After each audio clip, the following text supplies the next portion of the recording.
Hi, and welcome to PACE Monthly. This month we're going to be talking about health insurance, and specifically the Mass Health Connector, the way people sign up for health insurance in Massachusetts. To my left is Ashley Haig. She's the Deputy Director of the Mass Health Connector. And to her left is Jason Lefferts, who's the Director of Communications for the Mass Health Connector. Welcome. Bruce, thanks for having us. Thanks so much. It's my pleasure. Healthcare is such an important commodity for folks. It's really important that we get information out. And right now, it's open enrollment period for health insurance for people who don't have it. So Ashley, tell me what that means. Well, Bruce, it means a lot. We're at the Health Connector, so we're very busy, and open enrollment is just all we think about right now.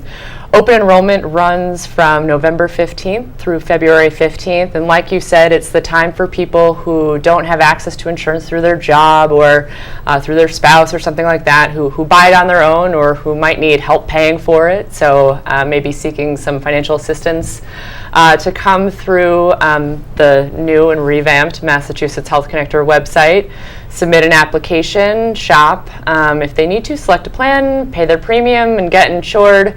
And again, this is an annual event, so you might have heard of open enrollment before. Your employer usually has one, Medicare has one, we have one too, and so hopefully folks are hearing a lot about it, because that's what we're doing right now, is trying to get the word out. Mm-hmm. So for people who don't have coverage, or who have coverage that they've heard from us is ending and it's time to transition to new coverage, now is really the time to act. So yeah, it's the busy season for us. So people who are employed and receive health insurance through their employer, this is something that they don't have to do. Yeah, they don't have to do it. There's plenty of people that have access to employer-sponsored insurance. Their job offers them insurance, and their employer usually helps pay for it. Those people, and again, that's the number one way people get health insurance in Massachusetts and in the country.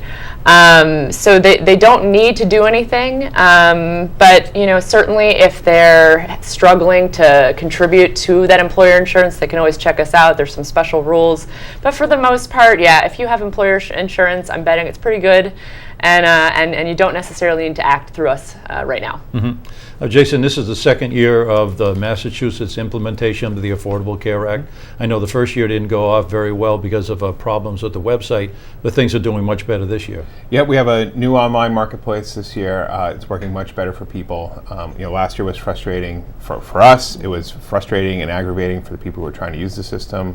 People had a really hard time getting through. Even when they did get through, we weren't sure where they fit into our program, so we just kind of put them in the temporary coverage.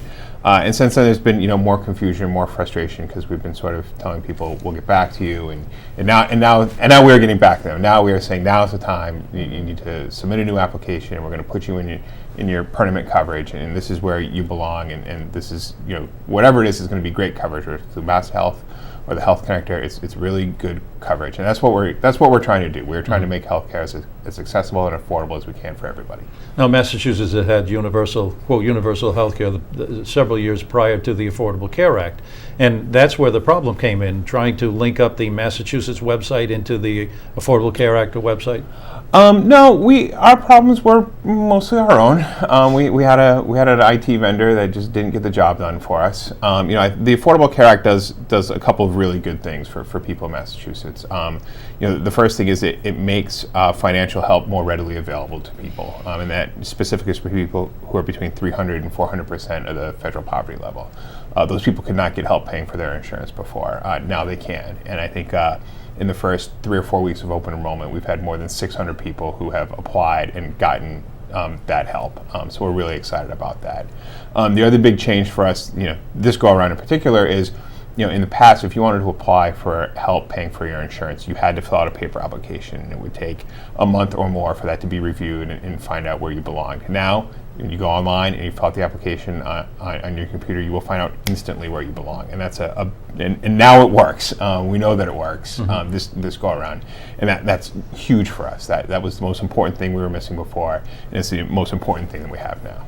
I think it's also important to notice that even though you had the glitch with the website last year, no one was denied coverage. People were given coverage under a certain different category. Yeah, the Health Connector and the Commonwealth in general, we've always been very committed to making sure that people had access to coverage. And if people came to us last year and they applied and they did not have insurance, we did put them in the temporary coverage. And people who are in that coverage have heard from us and Mass Health religiously over the last year or so. And those folks are getting mail and they're getting phone calls from us now, and they know what to do and when they need to do it by.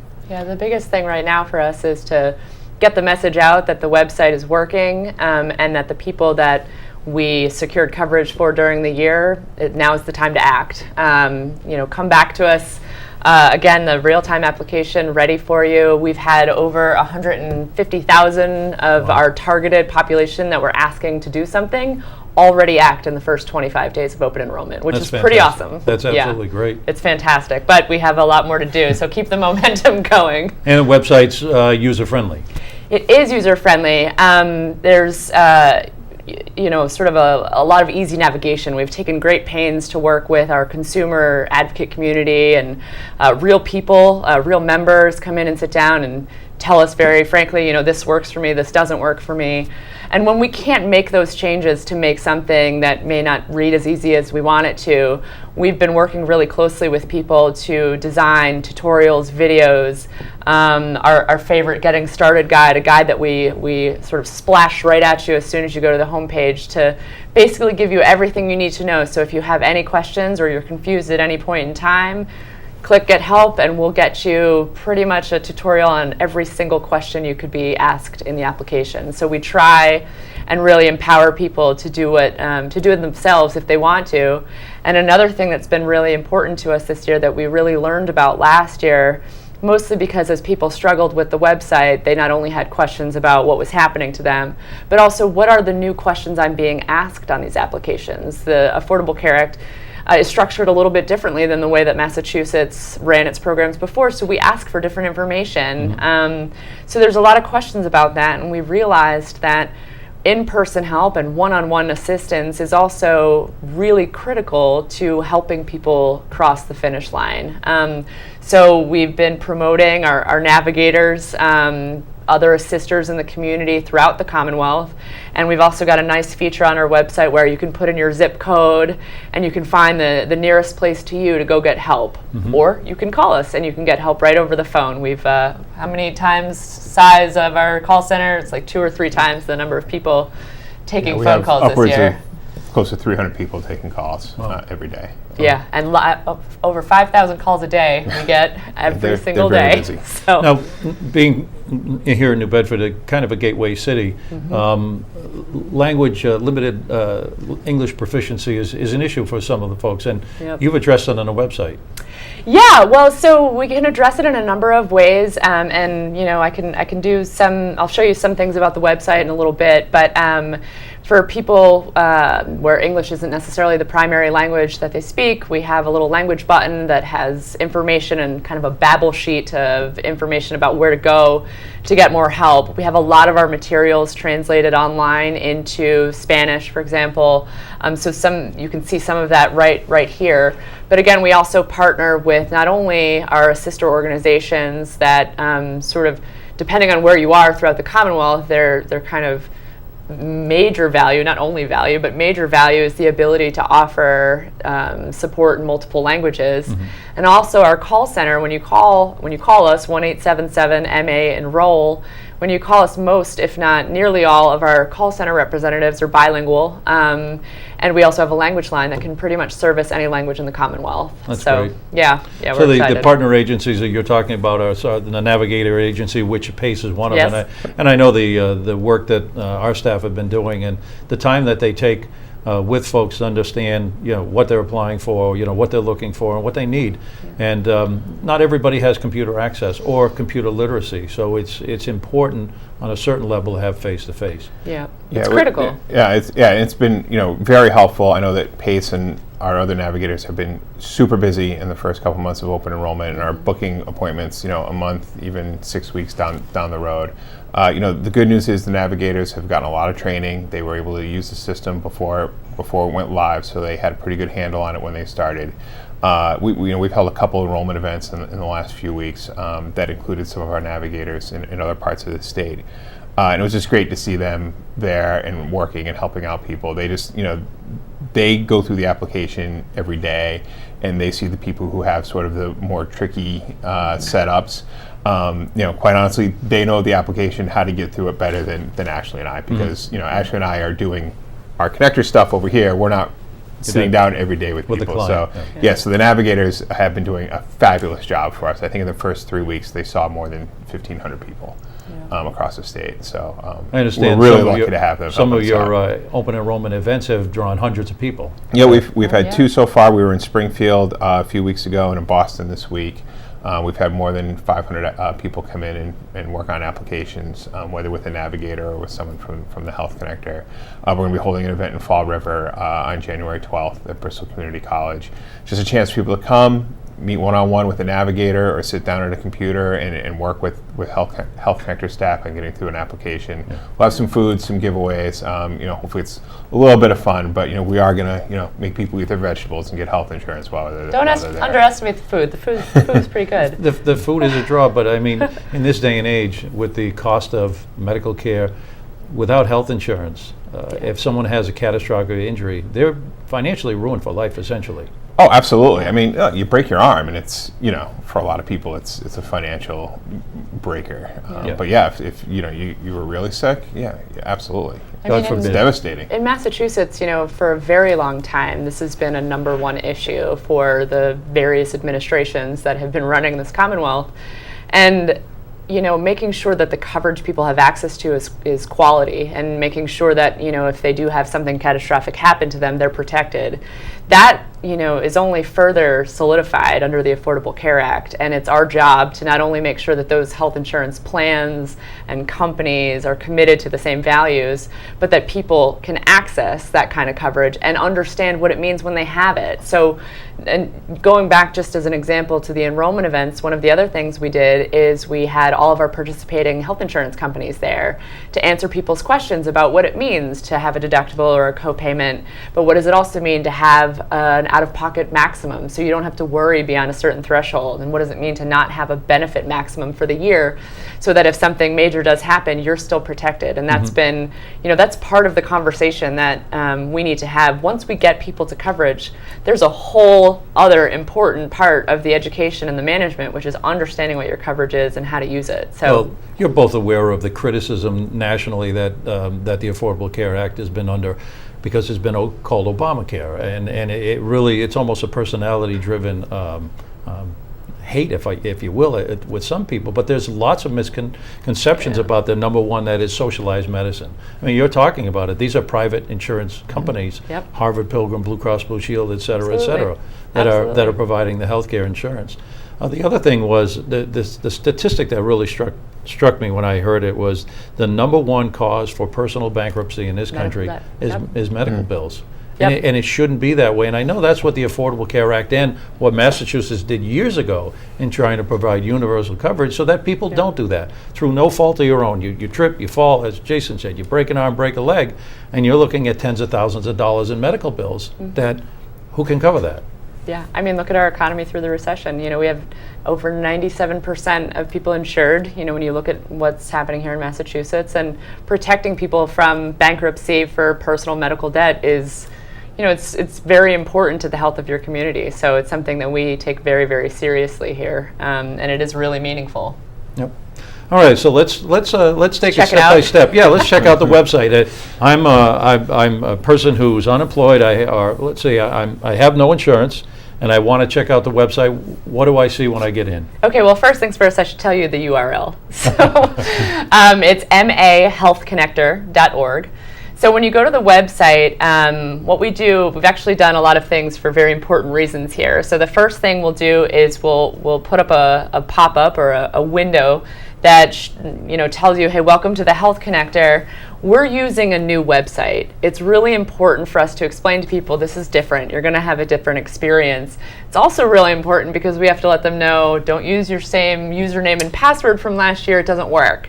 You can recreate an account with your old username and password, but if you try and sign in, You can't. it's not going to happen. It's a new system, so you do kind of have to start that over. But I mean, that's a good thing that it's a It's a new good system thing. because the old system didn't Get work. away from the bad, get away from all the confusion. It's very important for us to start fresh in all ways.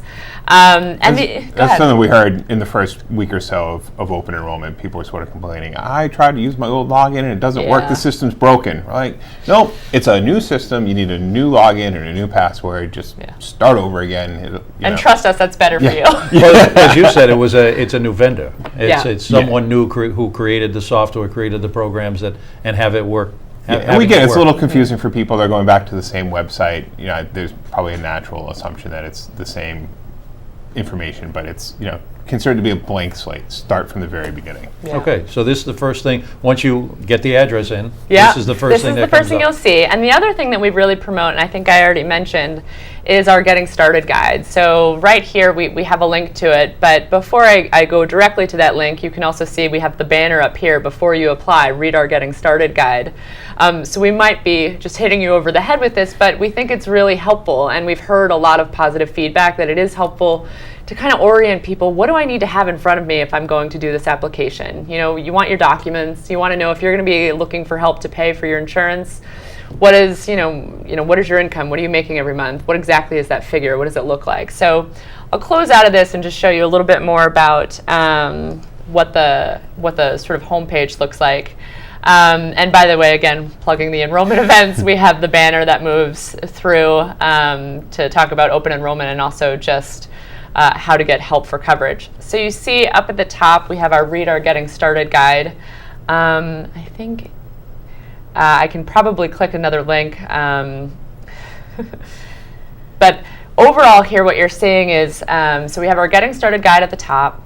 For people who have already created an account, we have an account login, so you can go over to here. That's created an account this year. This year, yes. Because some people start their application, they get to a point where they need a piece of information that they don't have. You can save the application, grab what you need, come back later, and sign back in and get right back where you left off. Beautiful. Which was something that wasn't very easy to do last time, if at all. So that's Yeah. another little perk this go around.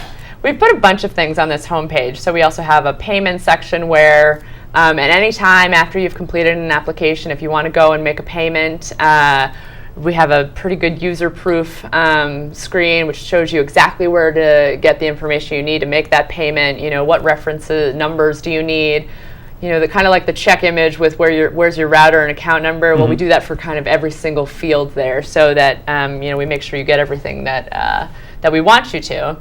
So this is our Getting Started guide, and this page, I don't know if I have the plugin on your laptop over here, but we have over to the right-hand side several videos. And the videos, if you're into YouTube or that sort of thing, you want to watch something about how to do this before you do it, what we've done is we've recorded basically a how-to tutorial for each of the key parts of the application. So what's the homepage look like and how do you get to the Getting Started guide? On this one, I guess you've already gotten to the Getting Started guide if you've gotten to the video, but it's still helpful to reorient yourself.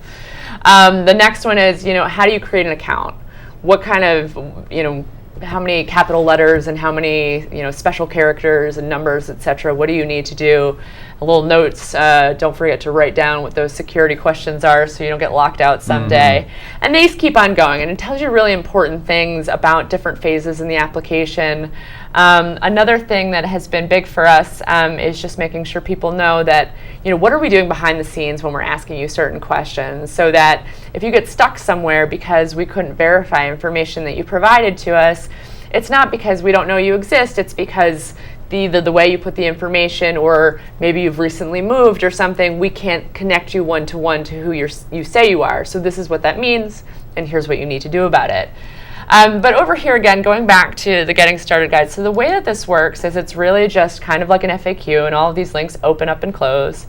Here we've got important dates and deadlines. So I mentioned November 15th. another couple deadlines that are really important are the 23rd. So December 23rd is the last day to select a health plan and pay your first month premium if you need coverage for January 1st. January 23rd is the last day to select your plan and pay for your coverage for February 1st. Open enrollment does end on February 15th, so you would have to submit your application then, but you can make a payment up through February 23rd. And there are special rules if you need health insurance during the year. If you're looking for financial assistance, most people can apply year-round. So don't be too scared about open enrollment, but also I still encourage So if someone you to apply. loses their job in April and they have no health insurance, they're not locked out. That's right, exactly. That's Exactly. what we call a qualifying event. If qualifying something event. happens where you lose your insurance, you generally have 60 days to take advantage, and you can come to us and get your coverage. Yeah. So other things that are really helpful in just this intro section. So coverage end dates, we just talked a little bit about, how some people need to do things because last year we maybe put them into a temporary program or we extended their old health insurance coverage. So we have some helpful information here about, the types of letters that people are getting and what deadlines are relevant to them. So people can go back and kind of check out what they might have seen. And then how to get help, I mentioned that lookup thing. Another one that I really like to show people is information you'll need before you start. And this is helpful because if you're looking for help paying for your health insurance, also even if you're not, you do need some critical information. If you have a social security number, that's important. It helps us identify you. Immigration documents, copies of old tax returns, so you know what your income sort of looks like on an annual basis, address, etc. So this is one of our kind of favorite pages where we show people, here's the kind of stuff you want to make sure you have in hand before you sit down and do this. But the other bonus this year, and maybe it sounds a little crazy, but the other great thing this year is you can stop the application at any time. It saves the information as you're in it. You can leave, come back to it a day or two later, whenever you want, and it'll open up right at the page that you left off. So if you don't have all the information, I encourage you to go find it and not try and guess. Let's get it right. But now you can actually do that. Last year, you most assuredly could not. So, go ahead. Just one of the other little things that people need to register, you need to put in your email address, which is easy enough. Most people have an email address. If not, they can get set up with one pretty quick. The one thing that we've seen, if people aren't at home filling out an application, if they're at an enrollment event or if they're visiting you guys and we're like, oh, what's your email address? Here you go, you're all set. What the next step is, it sends you a confirmation code that you have to pull out of your email and then put into the system. A lot of people forget what their email password is. They put it in once on their home computer and then they forget about it. And so then when we're sitting down with them, we're like, okay, let's go to your Gmail account and pull this out. And they go to Gmail and they get to the password and they're like, I'm gonna guess, and I've done it. I've So done it's it. one of those things, right? If you have a smartphone, bring the smartphone Yeah, with you if you have your email yeah, access. absolutely. It's just one of those little things, know your email address, know your password, have all your passwords, you should know anyway. But Yep. it's just one of those little things that sometimes catches people up. Yeah, so a couple other pieces, and then I'll show you what it's like to log in. But one other thing that I think is really helpful, again, people that are looking for help trying to pay for their coverage, there's a nice section on here about income and how to report your income. There's a lot of different income types out there. For some of us, it's you just have one regular source. For many others, especially people who are self-employed, who work multiple jobs, have seasonal jobs, collect funds from property sales, that kind of a thing. That's all relevant. We tell you what's relevant and what's not. And we also tell you how you're supposed to incorporate it into your application. And that tends to be tricky. I think we see a lot of people looking for help when they're at the income section because they want to know, why are you asking me this particular question this way, and what are you looking for?